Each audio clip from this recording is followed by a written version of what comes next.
Welcome everyone to a new episode of Cartea de Vineri, the book on Friday club in this new format that we're having today with a lot more participants than usual, thanks to a collaboration with the University of Birmingham, Professor Sarah Jones, and our author of the day, Carmen Francesca Banciu. Without further ado, myself, Sorina, and my colleague Andra, we welcome you, and we hope you're going to spend a wonderful hour and a bit together discovering the universe of Carmen Francesca Banciu. Andra? Thank you very much. Yes, you probably recognize us from our previous interviews if you've watched before. We've been very lucky to have been in touch with Sarah Jones for this project. We helped host a workshop, a creative writing workshop with Carmen Francesca last week, and we're really happy to be able to talk about her books tonight. I'll let Sarah introduce Carmen Francesca and the project.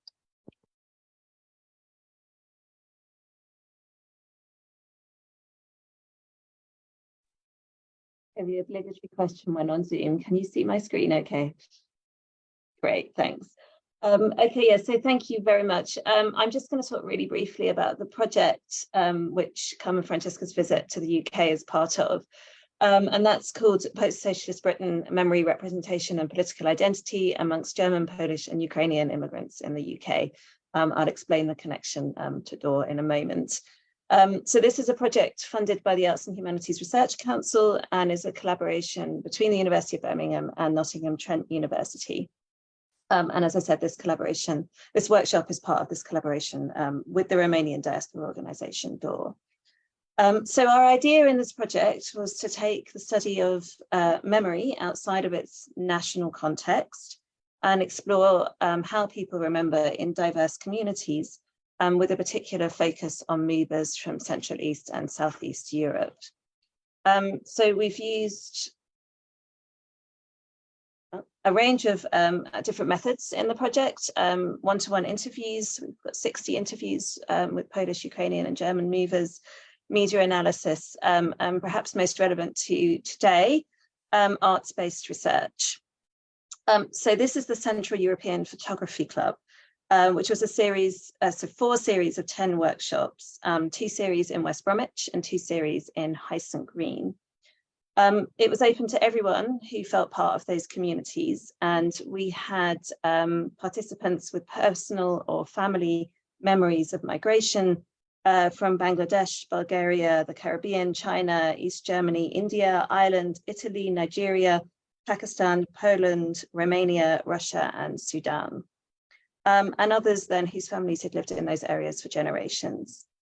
The participants were trained in basic photography techniques and then took photos in their local communities. So we did photo walks with an emphasis on a particular theme relating to migration. So welcome, unwelcome, familiar, unfamiliar, my history, family, community, and so on. They then came back and talked together, shared their photos, explained their reasons for selecting the subject, and shared the stories behind them.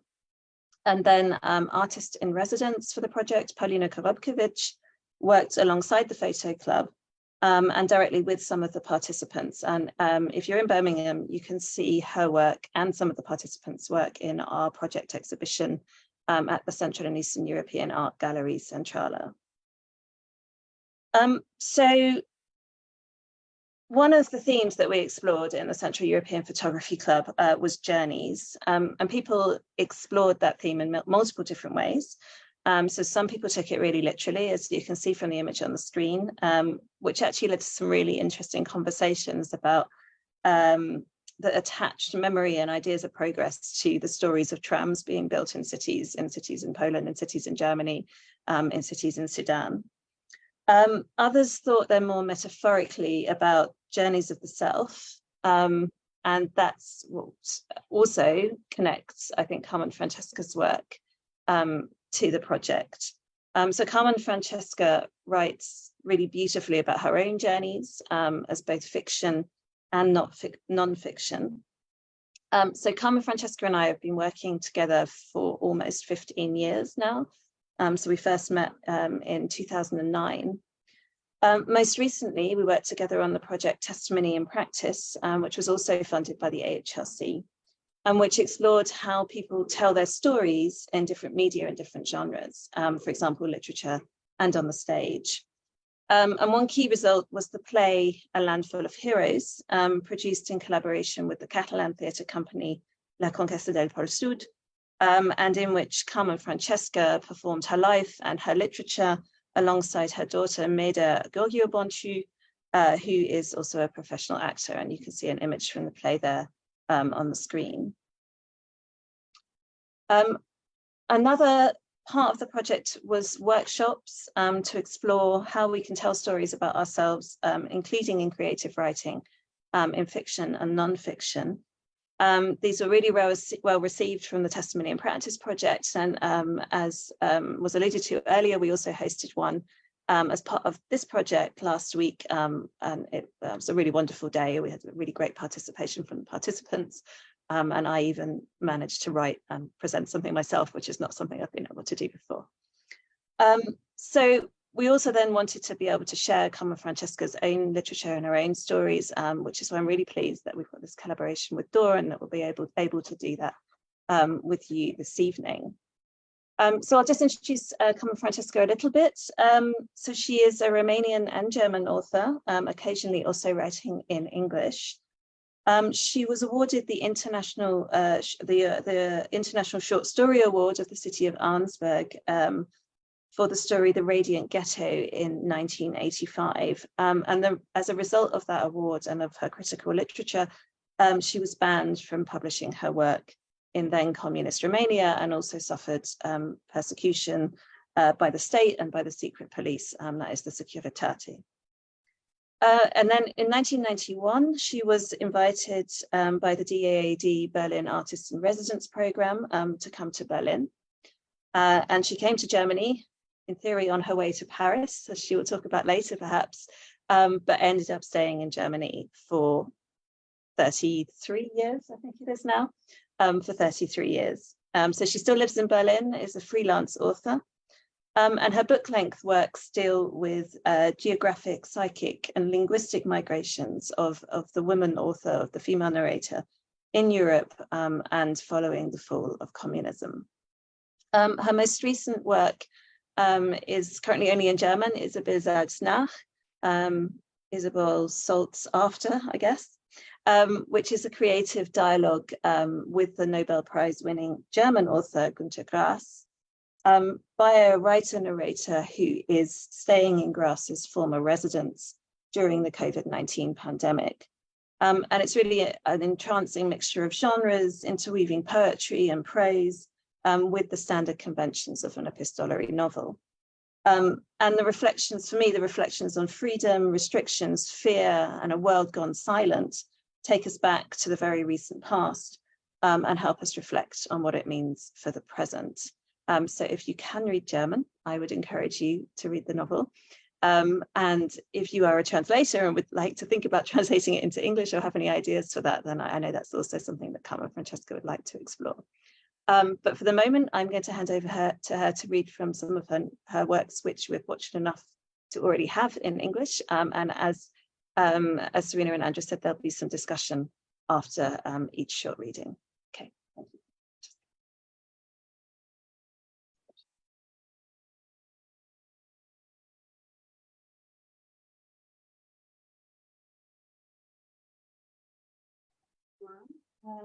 Glad to be here with you. And I will read first from my book, A Fleeing Father. I have a trilogy among my books. There is an important part of this is a trilogy: Fleeing Father, Mother's Day, and Farewell, Dear Comrades and Lovers. And I created a character, Maria, and this character appears almost in all my books. In fact, I consider that she is present in all my books, even if I name her or not, but for me, it's clear it's Maria who is talking. Yeah, and I follow her evolution from Romania to Germany, and yeah, what happens with her life and how she looks back to her life, former life in Romania and during the communism. And yeah.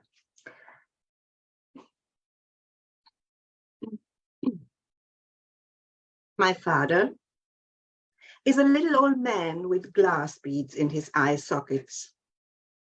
Since I last saw him, and that's a while ago, about 7 years, then his eyes have become bluer and glassier, his mouth bigger and shinier, the silver in his hair.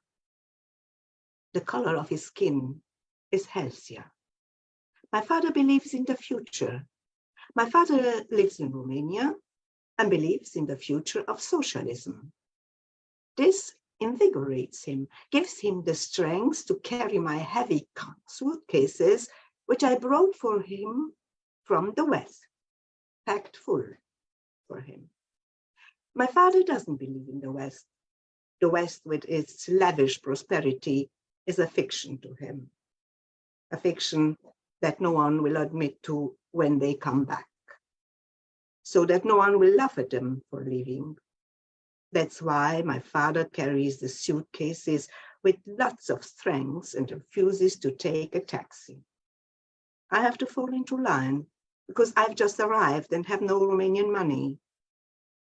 It's still too early to change. I have to fall into line. After a 24-hour train ride, I trail behind my father like a drunken hound. I am the child again, the good one, the one who will soon rebel.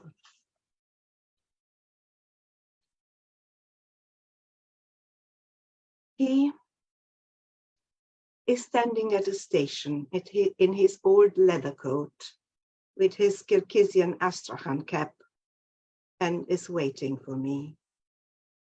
His lips like the blades of a scissor. His lips were always cutting, unsparing. You are worthless. Nothing will ever come of you, and no one will marry you. For years, I have heard these phrases. For years, I have carried the scissor wounds with me, the deep scars of this unrelenting way of raising someone to perfection. You can't make any mistakes, my father used to say. I understood very well what was expected of me. We were an exemplary family. I was proud of that. I was proud of every hardship that I could share with my parents. I had to be self-confident, self-critical, and responsible, influence others to make the world a better place. La valeur n'attend pas le nombre des années. We lived in the settlement of the Partidul Comunist Român in Bloc PCR. That's what our 40-story apartment house was called. It was the first multi-story building in our little city, a progressive building with running water and the sea for the most progressive strata of the country. And we belonged to it. All of the adult inhabitants of the PCR block were actively engaged in the well-being of the country. No, they fought for it. In the class struggle, they were also fighters for the well-being of the fatherland and the blossoming of the Communist Party. All fathers and many mothers in the building were party functionaries, propagandists.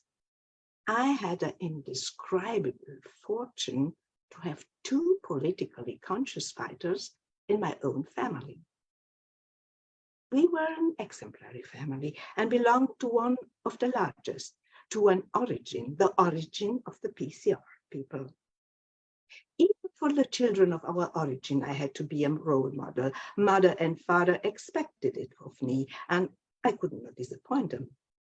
Father, among other things, had taken it upon himself to produce the new human of the new era in his own family. I had more duties than the other children. My consciousness, my sense of responsibility had to be greater than that of the others. No childish excuses, no tricks, no playfulness. I can't remember ever being forgiven for a mistake. I never had time. I always had to do something, something useful, something that would get me somewhere, something that would also help others. My time had been strictly planned from my childhood on. There was seldom time to play. I had to fight for the permission to be with people my own age. Many a time, a horde of children stood in front of my door, wanting to free me from my chores. They begged my parents, tried to persuade my mother. Now and again, she gave in with a reproachful look. I knew exactly what it meant, which lectures I would get to hear afterwards about the pitiful, stupid way I would waste my time, about how pitiful my views on life were, because everyone must lie on the bed as they make it, and my parents would sacrifice themselves for me, so I would have a better life than they did, because no one would have sacrificed themselves so for them.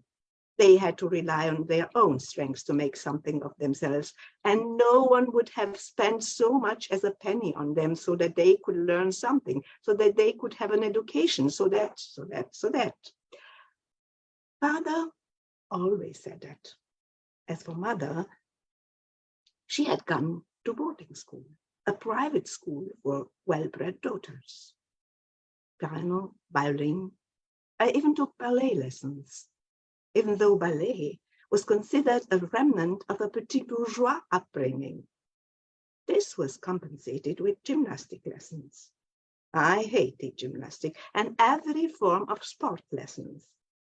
Piano, violin, ballet, gymnastic, Russian, French, English. I always had some times of lessons, whereas my friend Juliana was allowed to blithely push her doll stroller here and there. Piano, violin, ballet.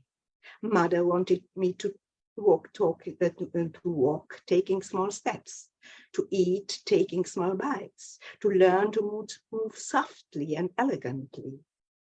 I always enjoyed ballet lessons, but suddenly I was no longer allowed to go. I would have gladly danced my whole life, expressed my joy through dance, express myself, dance, lose oneself and forget, and find oneself again. But that was not the point of it. Mother was accused of acting unpolitically. Father was furious, horrified. Mother admitted to having made a political mistake.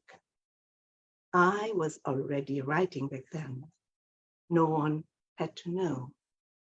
No one could take that away from me.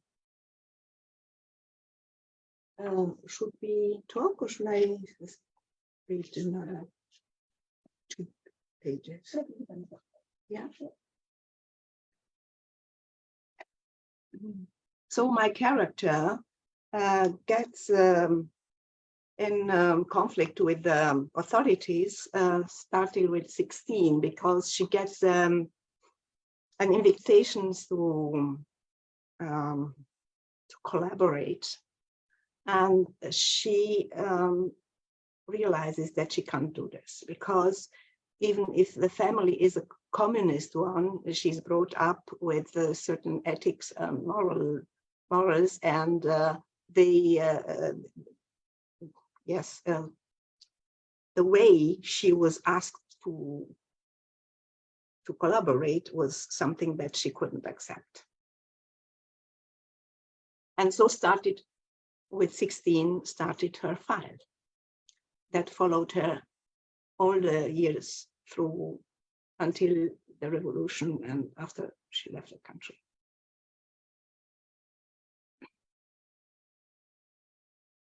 I wasn't even 16 when it all began.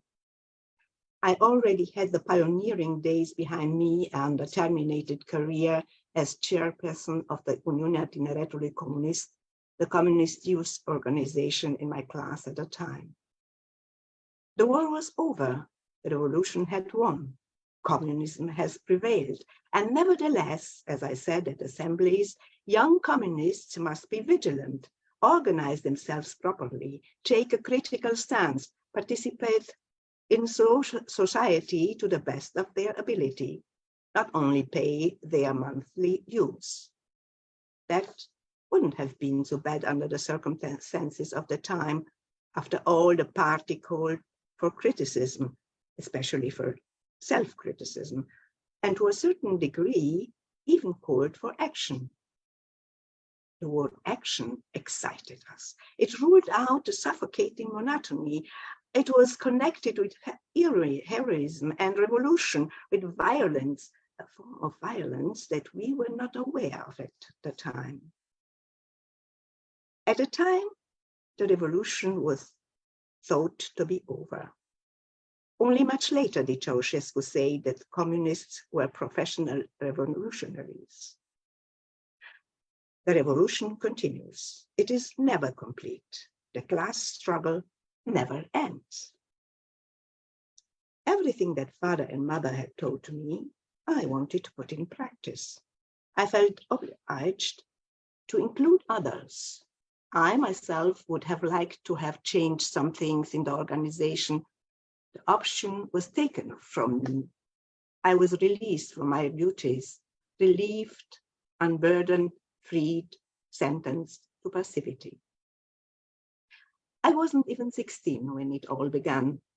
My performance at school was still good at the time, my talents diverse.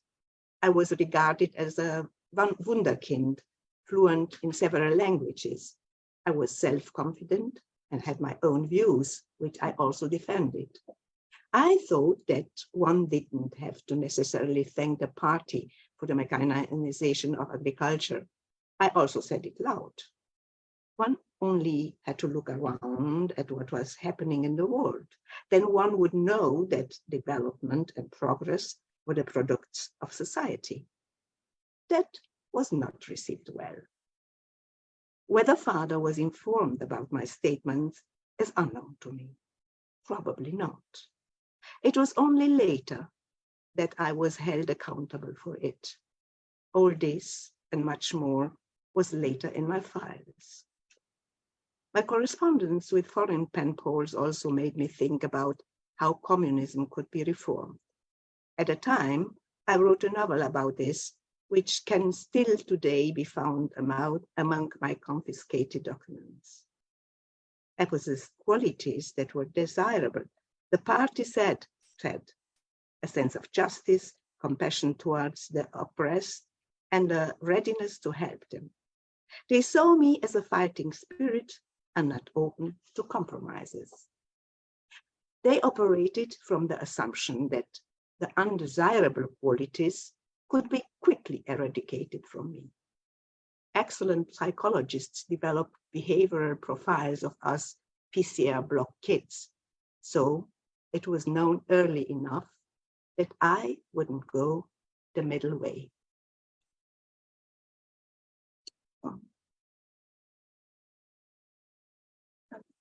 Do you want to even ask Andrea to some discussion or seeing further? Yeah, let's see if there are any. I've just been having a look to see if we have any comments. Is there anyone in this meeting who would like to ask a question? If so, can you please, Roger went first. You're on mute, Roger, if you wouldn't mind unmuting yourself. Rookie's mistake, sorry. Thanks very much for the reading, Carmen Francesca. I know that we've talked, and when we talked, you talked about a newly emerging theme that interests you, which is forgiveness. And I'm just wondering, having read your accounts of your parents, whether you feel there's another chapter to be written about your parents where the theme is forgiveness, or do you feel that what you've written so far about your parents, that's all you wish to say on the subject, and that you're not going to be returning to them with your new interest in forgiveness? Well, you know, I cannot really anticipate what happens. Sometimes I have no decision, but concerning this issue with my parents, I consider that finishing the trilogy, I, in a way, yes, forgave them for our life together, which was not very funny. I wrote the books not to punish them or to judge them. I wrote the books to understand what happened with them, why they became the persons they became, why did they want to form me to a person that has, in fact, no emotions or shouldn't have emotions, just this responsibility for the society and this zielstrebing, forward looking. Zielstrebig, good translation, someone. Determined, I think guess. it's focused, focused, determined, steeled, person willed. who is interested not in her own issues, but has to sacrifice for the society, because this is the way we were educated. Everything that the individual is not important, but only the community and the society. And there is no present. We are living to create a better future. And yes, this way is my parents also. I dare to say they lived like this, and that's why I do not judge them. I understand that this was their way of understanding things, but it was a toxic one. And I try in my books to understand where is this coming from, this behavior. So that's why I think this chapter about forgiveness is done for me. But the issue of forgiveness is a very important one, and I am working on a novel where different characters have different reasons why to be forgiven or to forgive others. This was a long statement. Thank you. And thank you for the question. It was a really good question. Sorina, you've got your hand up next.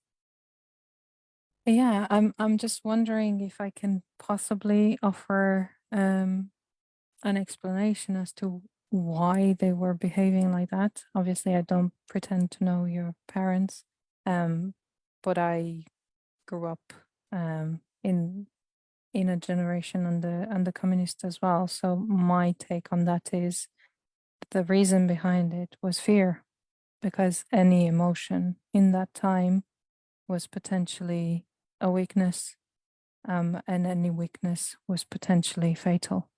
And as a consequence, trying to hone us into some sort of machine, because it wasn't about being human anymore,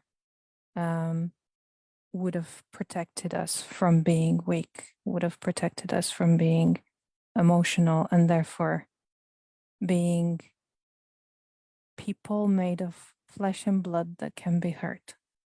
Yes, of course, you are right. But I also try to understand how they become like this, you know. And they have another story that it wasn't, they were not born during communism, they were born before. So each one has a personal story that motivates their development as a human being. Yeah, agreed. Thank you.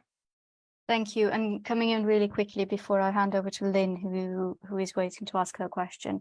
I was going to ask whether you've noticed a difference between the people who were born before communism and the people who were born during communism, and whether approaches were very different. And perhaps as those who've seen the transition to communism, who are more fearful about the vulnerability this human, this sentimental, this emotional side gave you, because they saw the transition, they saw how communism was implemented. Lynn. Yeah, I think that there is. You want to answer, yeah? I think there is a difference, an important difference.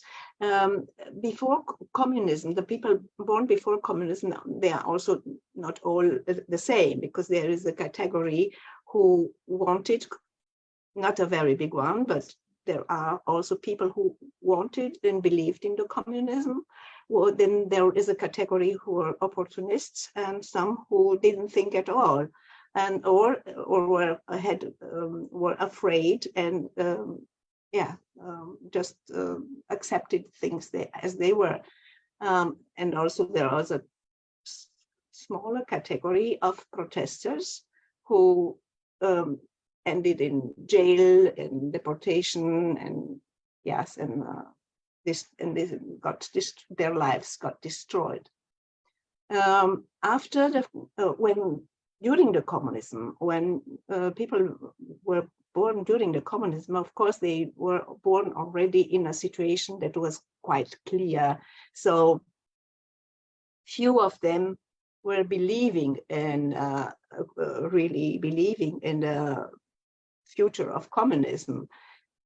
I was in a family where my parents, both of them, were really very interested to create this human of a new era, and believe that this is the only way a society can become have equal citizens with the same rights, with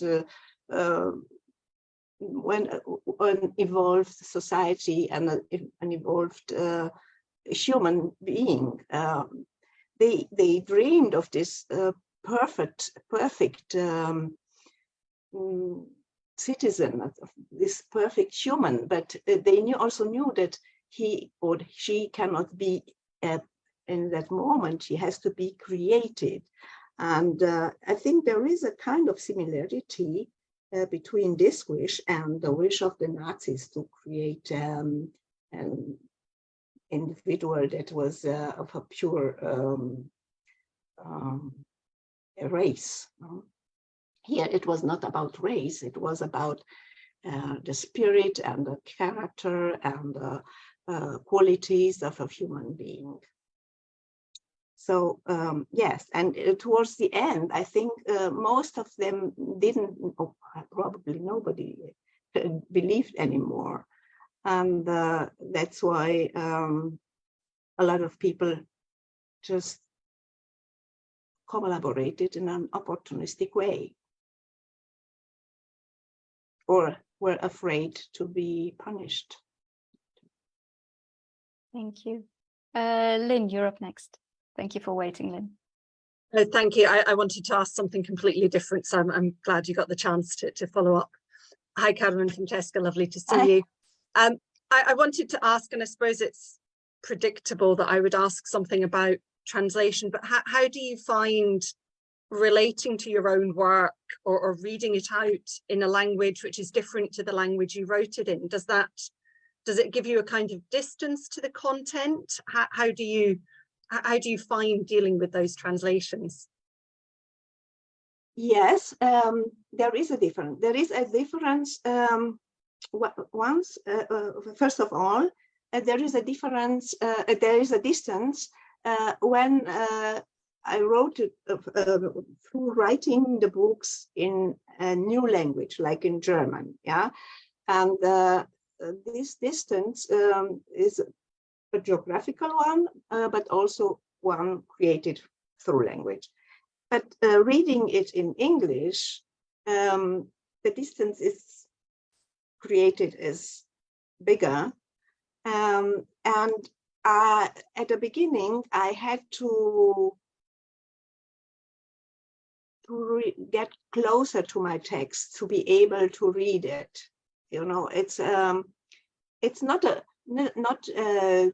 completely unknown text, but the emotion that when I read, I have to recreate this emotion, which I do not feel as powerful when I read in English. After a while, when I read a text more often, yes, it becomes closer. The more often I read, the closer the text becomes. Yeah, because words are so rich. They transmit so much. They don't transmit only on an intellectual level. They transmit on an emotional level, and the levels, also the emotional levels, are different. And I know how I learned German.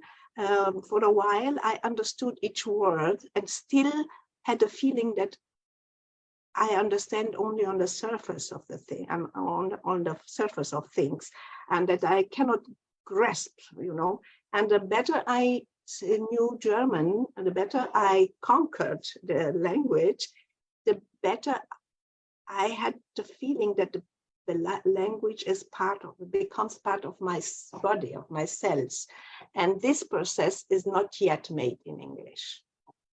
Even if English became very familiar to me through my kind of life that I live in Berlin. I live with people who are not English, but English speaker. And I'm speaking on a daily basis English.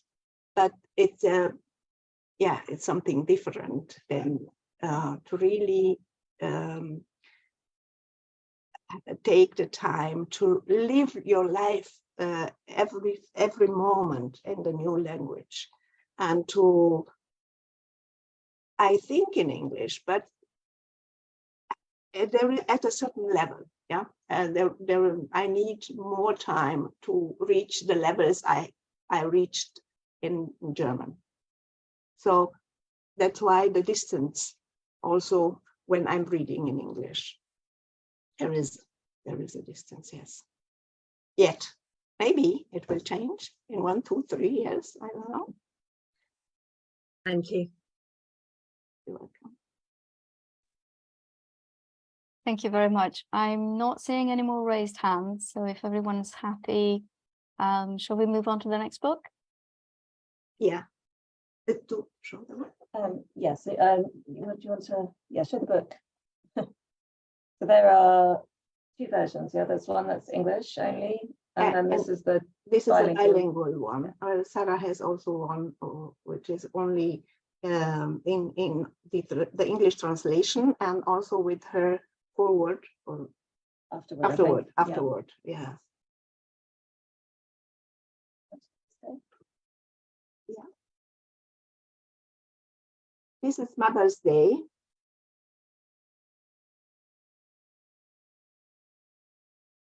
And this is Berlin is my Paris.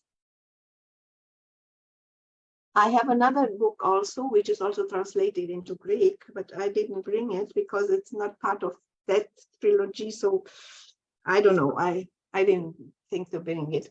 It's called Light Breeze in Paradise. And it's about a summer in Greece. That it's a summer in Greece where there are many levels. It's the one level is the level of the present, being in Greece, and then there is the aspect of being somebody who migrated, lives in another country, in Germany, in my case, getting reaching this feeling of being home in the new country, and then making the next step, going out in the world to see the world from the perspective of someone who is home in Germany with a Romanian background. And I think this is something that is the situation of many migrants who really managed to feel well in the country they arrived and found their place, or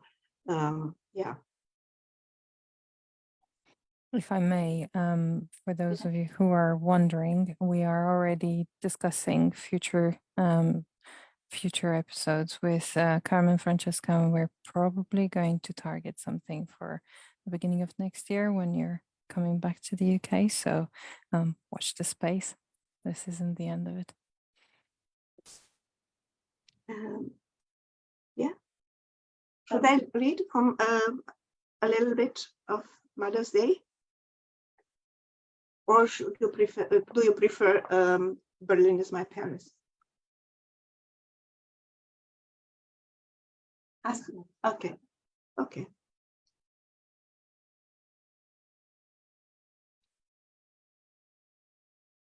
Flowers for Mother. I brought flowers, but Mother wasn't used to flowers. I'm not dead yet, she said. I didn't know what to do with them. The fleshy roses suddenly seemed obscene. She said, throw them away if you can't think of anything better to do with them. Nothing came to me. It was as if I was paralyzed. You need to come, Father said on the phone. It was important. He didn't say whether it was important for him or for whom and why. I should come immediately, and I took the first flight. Did she want to see me? And did I want to see her? An odor of burned dolls mixed with the fragrance of chrysanthemum floated in the air.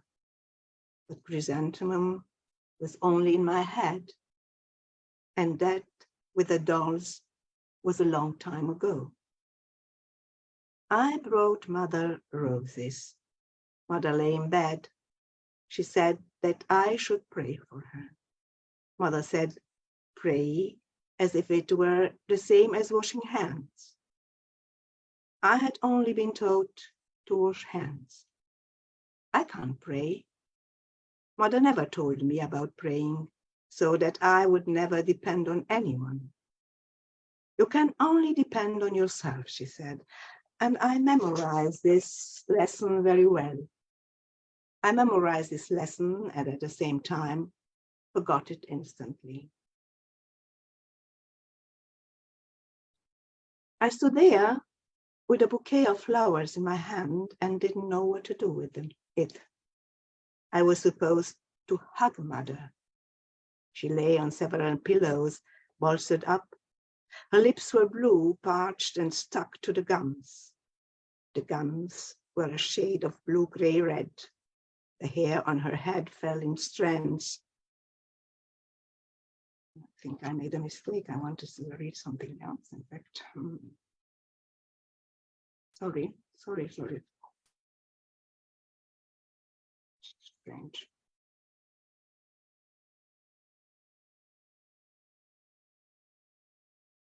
Maybe it had to be said tonight.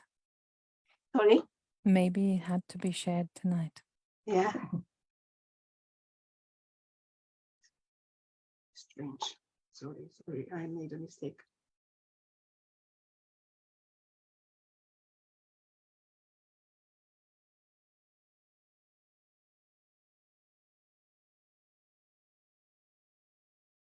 Yeah, okay.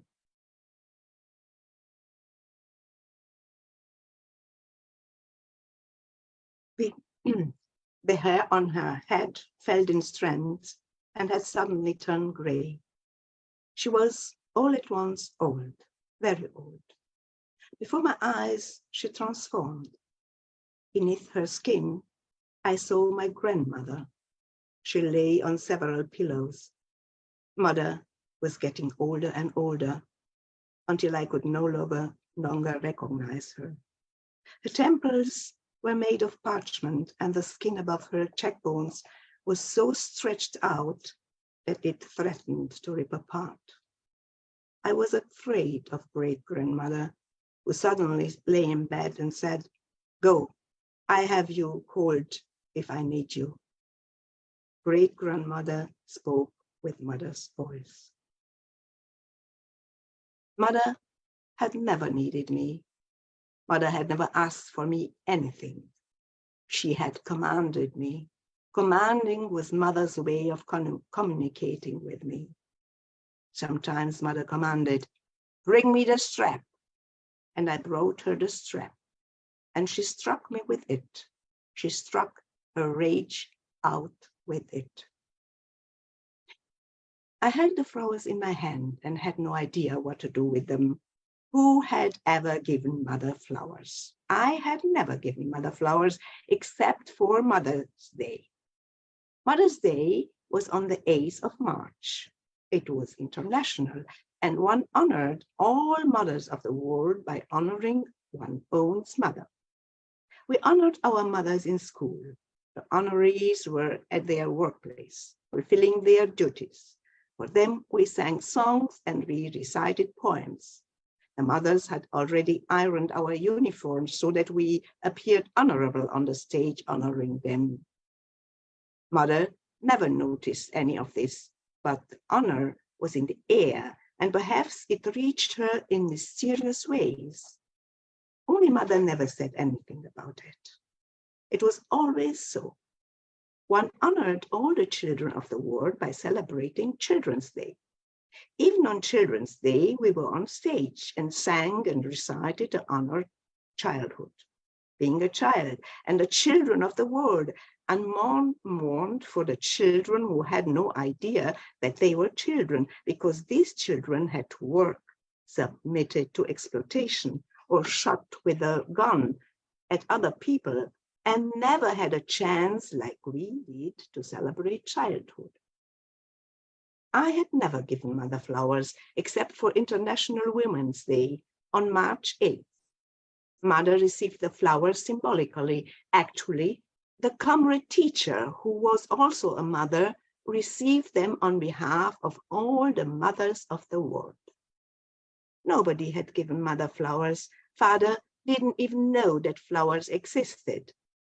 At home, we had plastic roses, roses that last a lifetime, that last longer than a life, and that one can pass on to the next generation. Vanity, squandered money, and roses, Mother would have no part of it. A day in the life of my mother, says Maria. On any given day, I gladly would have been there. I'd like to have known what Mother thinks, who Mother is. Once we were made to write an essay for Mother's Day. Everyone wrote one about their own mother, about the role they played in our society. Who is my mother? My mother is the most wonderful mother in the world. My mother is a tractor driver. She works for the LPG, Agricultural Production Cooperative, and with the tractor makes furrows in the soil. There she lets seeds fall into the furrows with the seeding machine. The seeds germinate and grow. In summer, Mother comes with a harvester and reaps the grain. From the grain, bread is made for the world. Mother can also bake bread. The bread is fresh and tastes good. My mother is the most wonderful mother in the world. This wasn't my essay. It was Doreen's essay, and we all invite him because he received that year the first prize in school. Whoever received the first prize was very much loved by their mother, because she was proud. She was proud to show the other mothers on Mother's Day how well she fulfilled her duties as a mother and how useful she was to society. Every mother that was useful to society was a happy mother, was taught to us in school. We only have happy mothers in our society. Mother was useful, and yet one could see that she wasn't one of the happy mothers. In the first years of school, I tried really hard. I received the first prize, but Mother's face did not light up with pride. This warming up all-warming, all-encompassing smile I wasn't able to evoke with her. Mother didn't know the word happiness. It wasn't part of her vocabulary. It wasn't part of her life. And father said, we expected nothing else from you. Yeah, that's it. I think we can open it up to questions again. Thank you. I have a question for myself, but I don't want to jump the queue if anybody else wants to go first.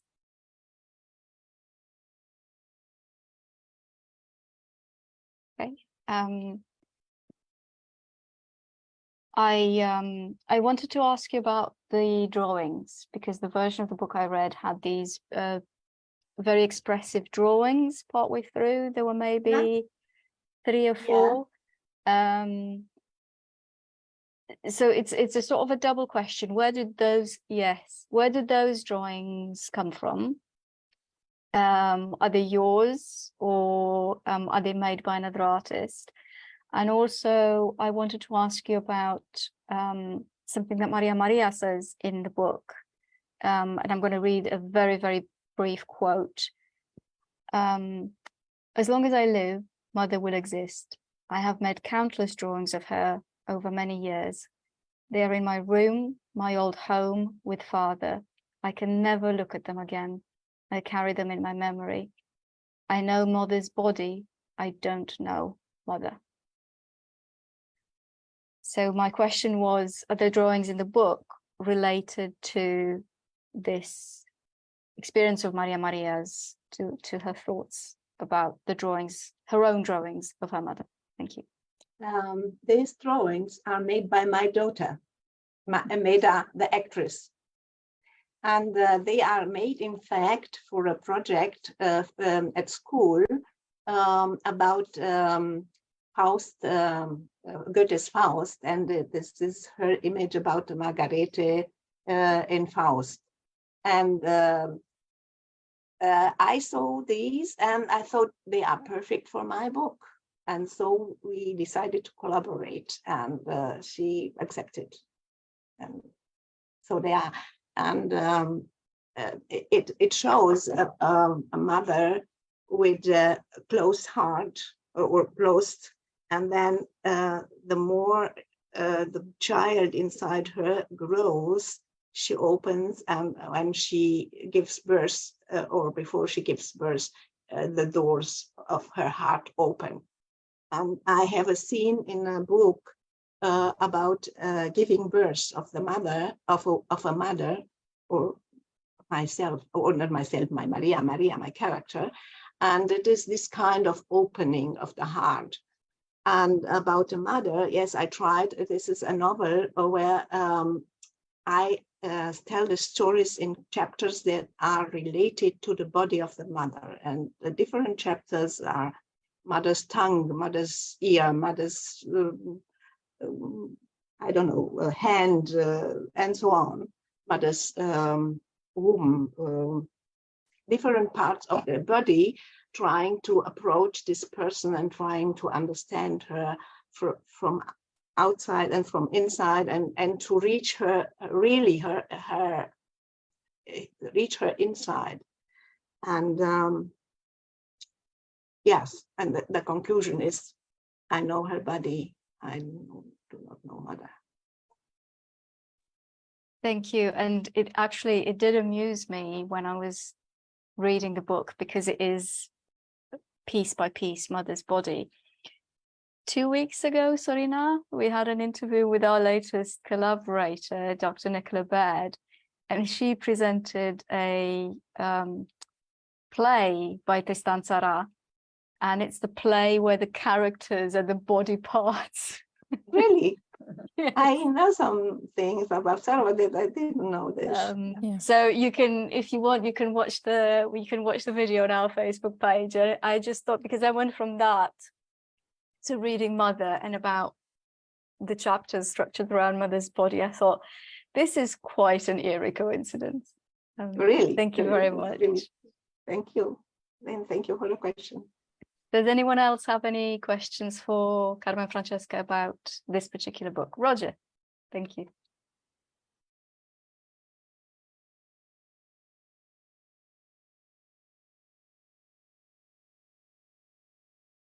You need to unmute, Roger. Mute.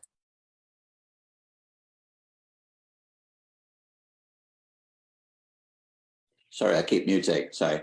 Yep. It might be a quick answer, one-word answer to this question, which might be no. But interested in the theme of illness in literature, and it comes up in your work.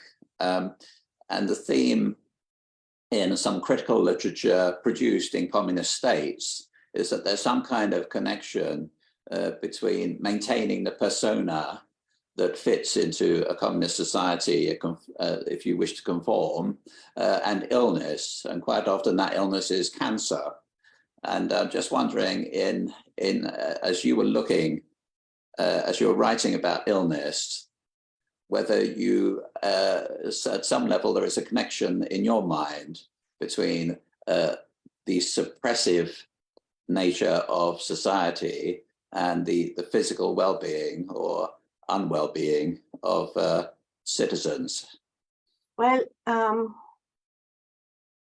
in the case of my mother, I think there are more aspects, because my mother had a catastrophic relationship to my father, but the relationship deteriorated the moment that my mother decided to have a child, because my father didn't want children. He wanted to dedicate to the children of the world, to the big cause, but not to the private, for him, very egoistic happiness of a family.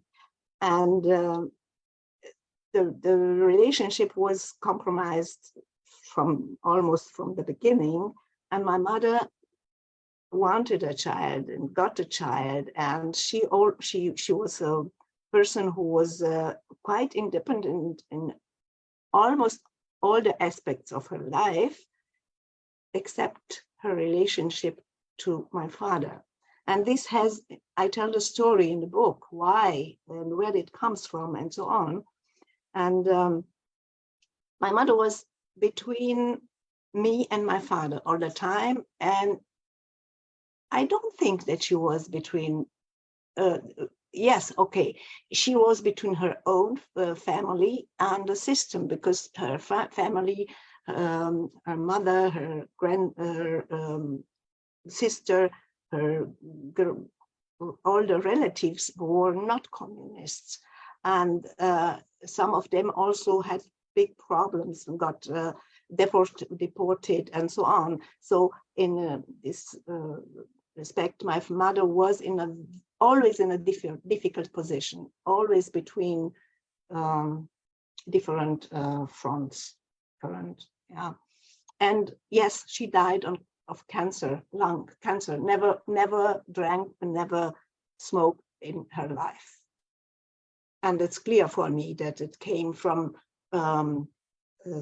suppressing her own voice. Yeah, that's kind her of own wishes, her own. She was also educated in this respect from another, not only from the communists, but also from her own family. That, but this was the religion who brought her also to a kind of moral extreme moral views. And judgment. She was very judgmental. Yeah, I think that's a good answer to the question. That's complex. Yeah, thanks. Thank you. Alice is up next. I just want to tell something. I am sometimes telling about Maria, sometimes about myself. Yes, the books are autobiographical, but it's not important that that they are autobiographical. I think they are exemplary stories, and this is what counts. Yes, please. Yes, thank you very much for the reading. I was wondering you talked about happiness as being something difficult for your mother to experience. Do you She see didn't that? believe that this exists. Yeah, okay, that it didn't exist. Okay. She said always happiness is an illusion, and if it is, then it is just the moment that brings you in the end in the catastrophe. I see. I kind of wondered, do you think that's something personal? Is it something of a generation? Is it something that you think was kind of widely shared? At a certain level, yes, but my mother was in everything choose the extreme position, the radical one. And for instance, I was born when she was 22, and I remember her talking about herself always as an old woman. For me, this doesn't, it's not worse anymore. For my daughter, for me, you know, my mother was 13 and was already feeling like life for her is not, life will not offer her much anymore, because she is already old. She had a kind of very rough way to explain this, to express this, sometimes almost vulgar. And my mother was such a moral person that this kind of breaking out of her own rules was extraordinary, you know. And the only way she accepted to be nice was by cooking for us. She cooked wonderfully, and this was her way to express her love and everything. And her rebellion, she expressed by using sometimes a very, very rough vocabulary. Being a woman that was reading great literature, and not because she didn't know, but because it was the way she exploded from time to time. Thank you. I don't know if it helps, but from my own interactions with other Romanian families, I would say that what Carmen Francesca is describing there is definitely part of a generation. People, yes, it is, but my mother brought it to the perfection, let's say so. Yeah, absolutely, absolutely. But it's something that I heard over and over again. Like your life was predetermined, predefined, and you no longer had a choice. You had to behave in a certain way. You were now a mother, you were now a wife. That was it for you. You are a grown up. Nothing else. Whatever. Yes. Yeah, definitely. We have a comment in the chat, which I'm just gonna take a short break to read. I won't be a sec.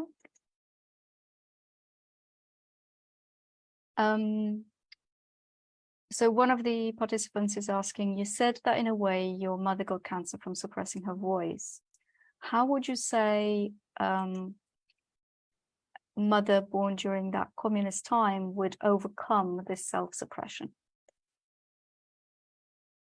I think by trying to express, not only during communism, but also during communism, the important is to be able to express yourself in a way, through music, through writing, through something that gives you the possibility to get out of this corset, of this corset, yeah.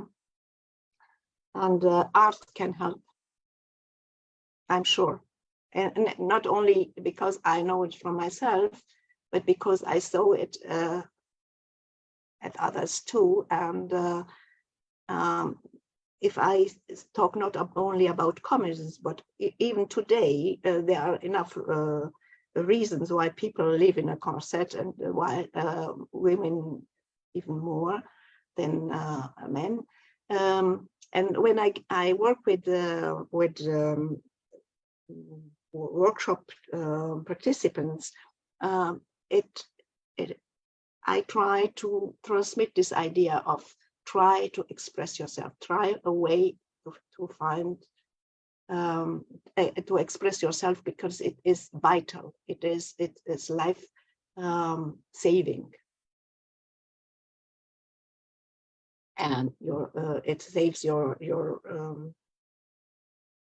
mind, your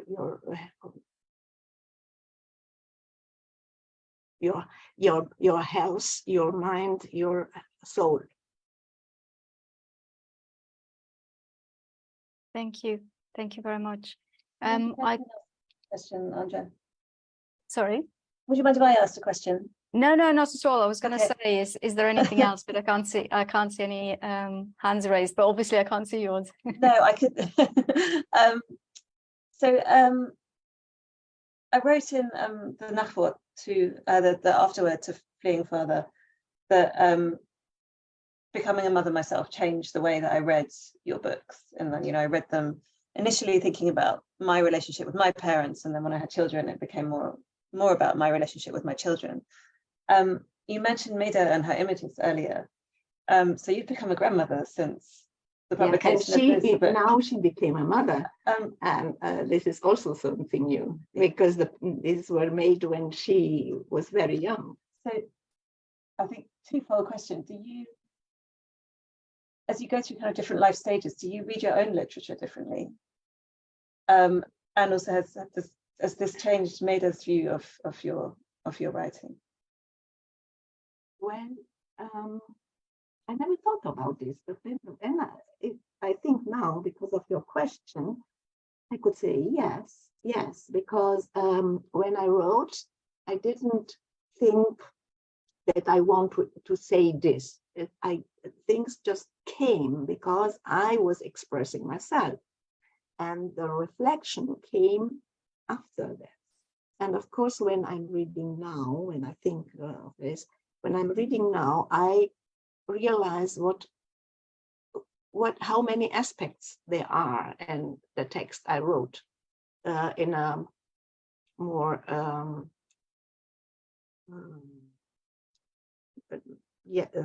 explosive way, or in a way that intuitive way, because I'm writing but mostly I wait that things come. I think I get to a moment where I'm prepared to write, and when I write, there is a kind of flow that is coming when I don't know where it's coming from, and I just try to catch up with it, because it's so quick. And when I read later, I filter and I organize and I structure and I polish and so on. But first it just comes, and I always wait for that moment, or I write and then throw away everything that is not created by this special moment. So. And I feel when something, for me, I feel when something is written from the head or from my whole body and my whole reason. What do you say? Reason? Being. Being, yeah.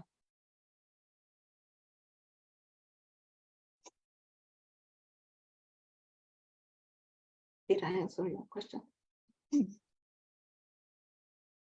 Thank you. I can't see any more questions unless, Sorina, you have any comments on Twitter that you want to bring up? No. We've got nothing on Facebook.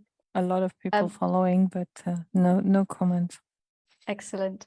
I'm really aware that we've been, both Sarah and Carmen Francesca have been very generous with their time. We've been live for over an hour and with the reading. So would you like to continue with the next reading, or do you want to gently start wrapping I don't up? know if the audience has, what I wanted to read is Berlin, the story called Berlin is My Paris, from the book Berlin is My Paris.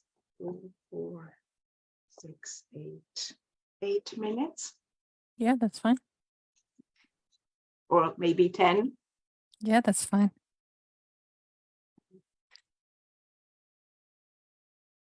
Berlin is my Paris.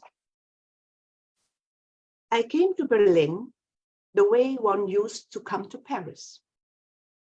I came in order to measure myself against the world. It was a closed circle that I broke out of, a circle that history had burst open, and I was part of this history. I came to Berlin after the Wende. Everything in the world turned about face at this time, so not just me, the world was unsettled all over, not all over the world, but the whole world. It wasn't apparent for everyone. One had to comprehend it first. It looked as though I had arrived somewhere where there are fixed rules that have to be adopted and internalized, and if one wants to survive. I didn't come to survive. I came to measure my strengths, and the first thing that happened to me, I broke down. I came to Berlin without knowing that I would want to stay. I didn't know at the time that Berlin is my Paris. I didn't yet know that Berlin is on its way. I was also on my way.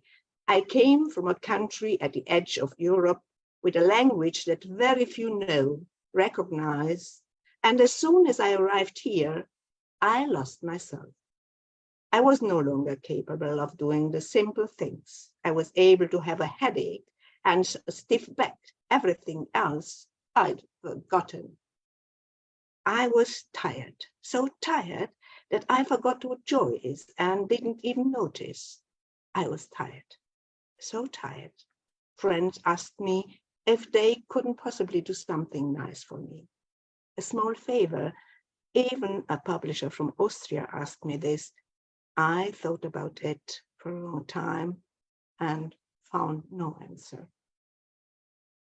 I forgot what joy is and became frightened that I wouldn't be able to express the forgotten, that I wouldn't be able to do anything anymore, and that everything that I am still capable of is meaningless. I admired cleaning women who cleaned one window, the ones who had the strength to do so and who knew how to do it. I had forgotten everything. My English, my Hungarian, breathing, sleeping, speaking, cooking. I went into grocery stores and came out with spells of dizziness.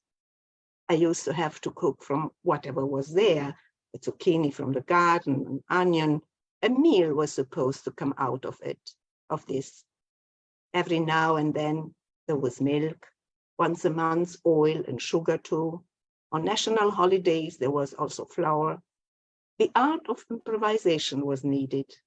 One could compensate one's urge for freedom through the art of survival, so as not to lose one's own sense of self-worth.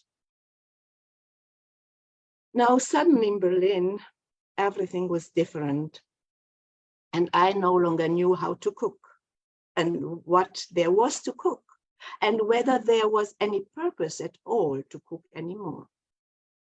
I came to Berlin to discover that I have forgotten how to breathe and everything else.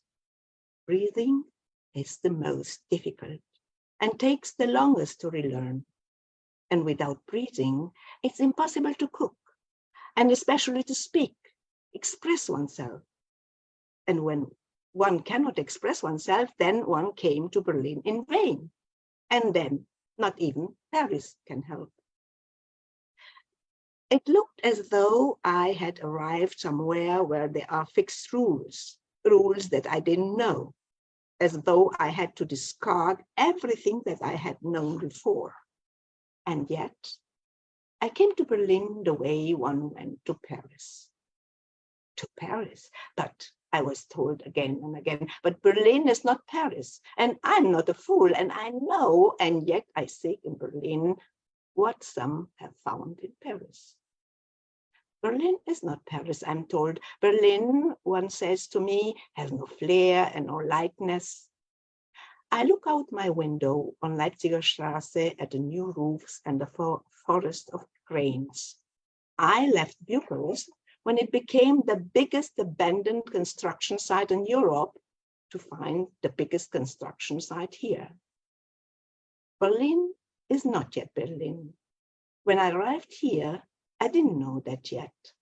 I believed to be on solid ground here, where everyone knew something about which I knew nothing.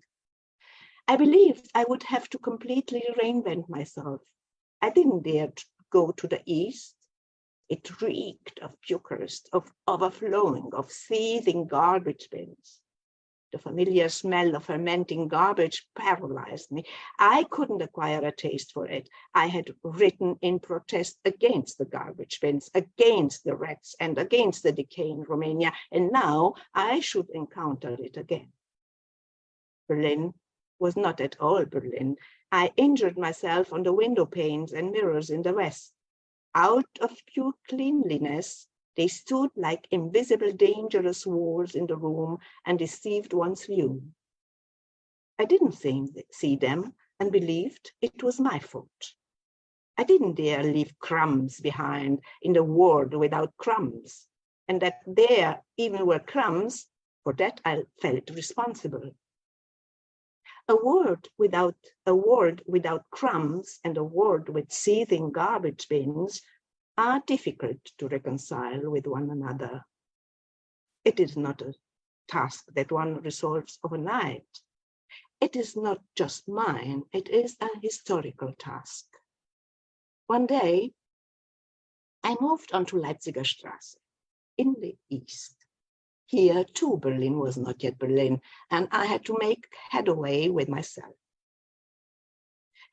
It is not an easy task to be in Berlin. Berlin is a metaphor, an expression for the emerging present, for the future history.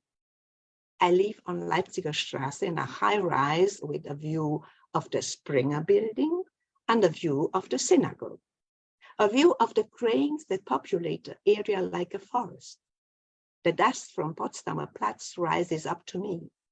Day and night, a piece of Berlin changes in front of my eyes, and I change with it. It is not an easy task to be in Berlin, and no one can back out of it. One doesn't live here in vain. One does not stay unaffected. I write my books at Checkpoint Charlie in the Café Adler and Sale Tabacchi. I sit at a table and look like an eagle to the east and the west. Every day buses full of tourists drive through the city and stop in front of the Adler. These people don't have the task of living in Berlin. They come in intervals to see if Berlin has already become Berlin. I sit at a table and write my books. I am beholden to Berlin, this Berlin that isn't yet Berlin, that it will become one day even through my presence. I am beholden to myself. This I discovered here. I'm connected to Berlin through the task that it possesses me, through the freedom that it grants me of relearning to breathe and to bringing this learning to expression. I'm a part of Berlin. I'm not yet I. I measure myself against myself and the world. I leave behind tracks. They are also a part of Berlin, of the Berlin that Berlin should become. Berlin is not yet Berlin. It is an incomplete place that cannot do without me. Berlin is my Paris. Thank you.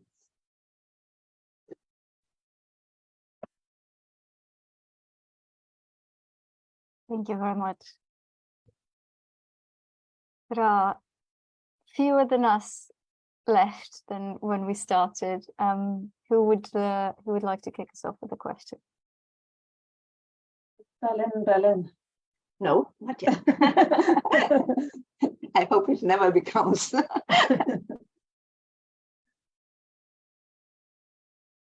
Roger, I can see a thumbs up. Was that just the general thumbs up, or do you want to come in with a question? You're on mute. No, I didn't intentionally have a thumb up or anything, but no, it's great to hear it. I haven't read that particular text, so it's very enjoyable to hear it. And I guess one question would be your circle of friends, the people that you've got to know in Berlin. You say, you know, they all have their individual Berlin, or is a Berlin an overwhelming thing which imposes itself on whoever comes there? I think that Berlin is made of a lot of small Berlins, and this is the interesting thing of it, that each one coming from wherever is allowed to make his own vision, on his own way of life, as long as it doesn't interfere in an aggressive way with the others. And still, I think there is a kind of Berlin identity of those who are born there, and of those who came from somewhere else. But Berlin is a generous city and lets you be as you want to be. Yeah. You were saying that just in conversation that you found there was a kind of a growing intolerance between people who used to be able to agree to disagree. And yeah, but this is not something that happens in Berlin. It happens everywhere. It's not a characteristic of Berlin. Yeah, yeah. And this is a very sad thing, but it's not specific. The Schnauze, yes, but the Berlin Schnauze, yeah. The Berlin Schnauze is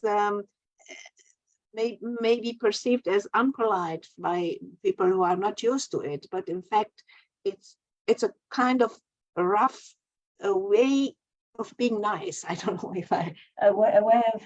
I was thinking of as a way of recognizing you as being part of Berlin. Oh yeah, right. Yeah. Yeah. Mm-hmm. Yes, yeah. If they are too nice, then you are not yet part of it. Yeah, you're not of Berlin. That's a very mild explanation of Berliner Schnauze. We have to tell ourselves certain stories, right? Yeah. Okay. Well, my experience anyway is a very good one, I must say. Yeah, over the years, it's very, very seldom that I don't really remember things that hurt me. For me, it's a positive, good city. Just my personal recent experience, we have an apartment in Berlin, and we made it available for 2 Ukrainian refugees, and it's an apartment building, and I hadn't had much to do with the neighbors over the years, but as soon as the Ukrainian refugees moved in, they were knocking at the neighbors, were knocking on the door, offering baby clothes if there are any babies, inviting them out for coffee and kuchen. And it was amazing sort of solidarity that was just there in the background waiting to happen. And I found that very, very encouraging. Yeah, I see that. I know a lot of young people, students who are coming to Berlin, and I always encourage them and say, Berlin is a good city. Just be who you are, and you will have no problems. And a lot of help. People in the street also, they help. As soon as they see that you are looking for something, they ask, can I help? Can I help?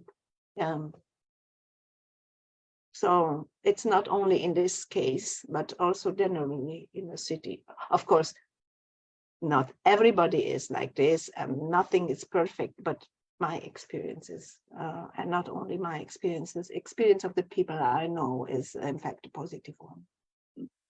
Yeah, I agree. Thank you. Sorina had her hand up earlier. I did, although I kind of feel like the moment has passed a little bit, but I do feel like you've managed to describe Berlin very much as a city of I want to say Europe because I don't know further than that if that would apply. But in my experience, having lived in Paris and London, I found exactly that. Although I coming from the Midlands, everybody warned me going down to London it's going to be really difficult. They don't talk to people. But my experience on the ground wasn't that at all. And I do remember at least a couple of moments where, as you say, people stopped me in the street because I had the bewildered look of, I don't know where I am. And they just started asking me, are you okay? Do you know where you are? Where do you want to go, etc. So I think that's potentially partly something that comes with big capitals of the world, and just being aware that other peoples are not from there, and therefore you need to share. But maybe because they also lived this experience of being somewhere a stranger. Yeah. And I think this is an experience that everyone should have in his life, to be for a short time living somewhere else, not at home. Yeah. It helps to become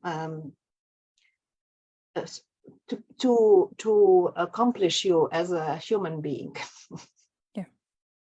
Yeah, absolutely. We kind of are coming to the end of today's session, and I was thinking of and looking ahead. I'm going to put in the chat, and we're going to put on the social media as well, our next event, which is in November, coming up to winter time. We're going to have a chat with another author writing about Romania.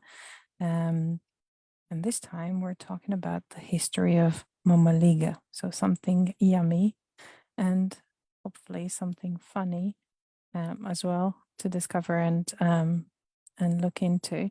But before we move into that, we have one question that is awkward and always asked to every single writer that we've had the pleasure of meeting, which is, what would you recommend to read?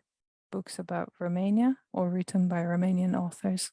I would recommend, for instance, but before I wanted to tell something else. In my new book, Ilsebil Salznach, I am telling the recipe of ciorbă de burtă and and of zakuska. Of course. Because Gras was a great cook, and his book, debut, sorry, is a book not only but also about cooking, and I react with giving some Romanian recipes. So yeah, and I would draw your attention to a few writers. Three of them, I will not tell the title of the books, just look at their work. Three of them are living outside Romania, but coming very often to Romania. And one is Felicia Mihaly, who is living in Canada, and Călin Andrei Mihailescu, who is also living in Canada, and they're writing a lot about Romania and their experience and memories and or connections to the nowadays Romania. And Elena Ștefoi, who is living in Romania.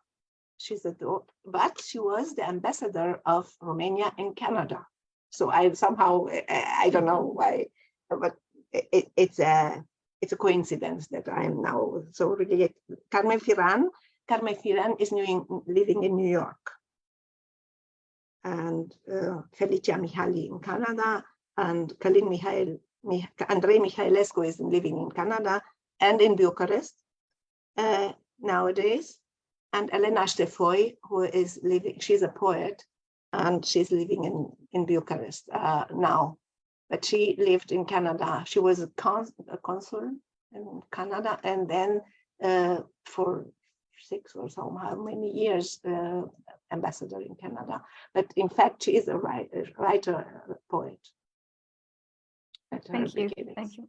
Thank you very much. That's more than we asked for, but we'll very happily add them to the list. In the interest of fairness, same question for Sarah Jones. You read Carmen Francesca's work. That's my main recommendation with relation to Romania, and of course Guatemala. I think that's perhaps the most obvious recommendation to make. Thank you very much. Thank you for the invitation. Unless there's Thank you any for the other questions. questions, They are great. They were great. thank you And very I'm much. happy that we met, that we had this opportunity. Thank you, Sarah, for all your projects and your ideas and your generosity and your friendship. And yeah, and that you are such a beautiful person. And that was I live. invite her for the flattery. Like a human, you know. Thank you very much for coming and accepting the thank- invitation again. Thank you, everybody. Thank you, Roger, for your friendship too, and for your great questions. And thank you, everyone, for the great questions. I think they were great questions. And it's always interesting how great questions stimulate the answers, because if the questions are boring, then you don't know what to answer. Well, thank you. You must be very tired, Carmen Francesca, performing at this length. It's okay. Thank you very much, Tudor, for the collaboration, which I hope is the first of many. So do we. Yeah. Thank you. And thank you for your generosity, and don't get locked in. I think we're right. Um, I've got a securities number. We'll be okay. We'll get out. have a lovely evening, everyone. Thank you for Thank your you, time everyone. and enjoy your dinner. I mean, Night night. Bye-bye. Thank Great you. Have a good weekend. Have a good weekend. Bye-bye, everyone. Thank you. Bye.